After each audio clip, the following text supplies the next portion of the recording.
हे दुर्गा, काय हो? तू आतापर्यंत सगळ्या रेसिपी केल्यात पण आपल्या परभणीची फेमस खिचडी नाही केली. हो, आपल्या परभणीतली कच्च्या फोडणीची खिचडी राहिलीच. मग कर ना मग आज. हो, परभणी स्पेशल कच्च्या फोडणीतली खिचडी करण्यासाठी इथं कढई घेतली. कढईमध्ये तेल घालायचं. कढई गॅसवर ठेवायची नाही, खाली ठेवायची.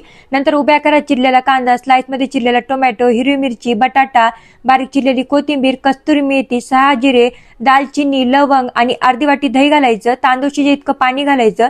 नंतर यामध्ये लसूण अद्रक पेस्ट, चवीप्रमाणे मीठ घालायचं. चांगलं मिक्स करून घ्यायचं. नंतर ही गॅसवर कढई ठेवून द्यायची आहे आपल्याला आणि झाकून चांगली खळखळून याला उकळी आणायची. तोपर्यंत इथं 1 कप अंतरात तांदूळ घेतलाय. स्वच्छ 2 वेळेस पाण्यानं धुवून घ्यायचा.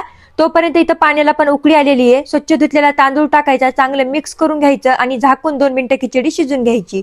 तर मस्त अशी आपली ही परभणी स्पेशल कच्च्या फोडणीतली खिचडी तयार आहे. या खिचडीला न फोडणीपेक्षा न वेगळीच चव असते आणि खूप भन्नाट लागते, म्हणून नक्की करून बघा. आणि व्हिडिओ आवडल्यास एक लाईक करायला अजिबात विसरू नका. आणि परभणीकर जर फॉलो केलं नसेल तर आजच फॉलो करून घ्या.